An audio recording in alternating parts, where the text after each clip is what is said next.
आणि विधान परिषद उपसभापती पदाबाबत महत्त्वाचा निर्णय होणार असल्याची माहिती सूत्रांकडून मिळतेय। शिवसेनेच्या शिवसेनेमध्ये उपसभापती पदावरून दोघांमध्ये मोठी चुरस आहे। चंद्रकांत रघुवंशी आणि कृपाल तुमाने यांच्यामध्ये चढाओढ सुरू आहे।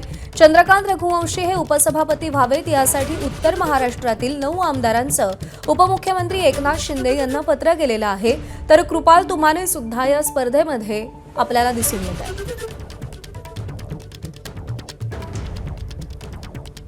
उपसभापतीपद हे शिंदेंच्या शिवसेनेकडे जाणार आहे आणि त्या पार्श्वभूमीवरती शिंदेंच्या शिवसेनेतल्या 2 नेत्यांमध्ये मोठी चढाओढ आहे।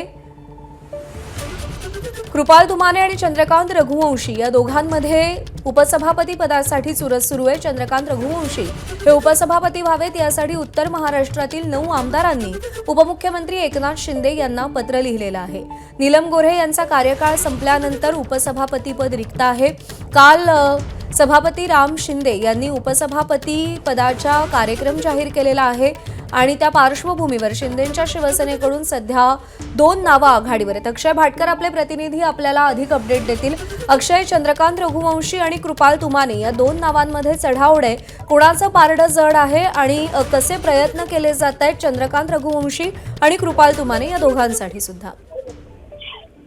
आपल्याला माहितीच आहे, चंद्रकांत रघुवंशी हे जे आमदार आहेत त्यांच्यासाठी 9 आमदारांनी आपल्या संमतीपत्र किंवा त्यांचं पाठिंबा पत्र जे आहे ते एकनाथ शिंदे यांना दिलेलं आहे। त्याच्यामुळे चंद्रकांत रघुवंशी यांचं पारडं, त्यांचा पाठिंबा सध्या जास्त आहे, त्याच्यामुळे त्यांचं पारडं जड आहे। त्यामुळे आज जो उपसभापती पदाचा जो कार्यक्रम काल जो जाहीर झाला त्या संदर्भात आज दुपारपर्यंत हा संपूर्ण निर्णय जो आहे तो होऊ शकतो आणि एकनाथ शिंदे हे सध्या मुंबईमध्येच आहेत आणि ज्यावेळी ते विधान भवनात येतील त्यावेळी हे नाव जाहीर करतील। मात्र कृपाल तुमाने हे देखील तितकेच मोठे त्या ठिकाणी मोठे उमेदवार आहेत, कारण की कृपाल तुमाने हे एकनाथ शिंदे यांच्या जवळचे मानले जातात आणि त्यांना विधान परिषदेवर देखील घेण्यात आलेलं आहे। पण नेहमीप्रमाणे एकनाथ शिंदे धक्कातंत्र देखील वापरू शकतात। हे 2 म्हणजे चंद्रकांत रघुवंशी आणि कृपाल तुमाने यांच्या व्यतिरिक्त अजून एखाद्या कोणाला नवख्या आमदाराला लगेच संधी देण्यात येऊ शकते, कारण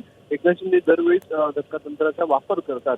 त्यामुळे ज्या आधीच्या ज्या उपसभापती आहेत नीलम गोऱ्हे यांच्या व्यतिरिक्त मनषा कायंदे असतील किंवा इतर कोणाचा नंबर देखील त्या ठिकाणी लागू शकतो। पण सध्या तरी जी चुरस सांगितली आहे, चढाओढ आहे, ती कृपाल तुमाने रघुवंशी या 2 उमेदवारांमध्ये आहे असं समजतं। ठीक आहे अक्षय, धन्यवाद दिलेल्या माहितीसाठी।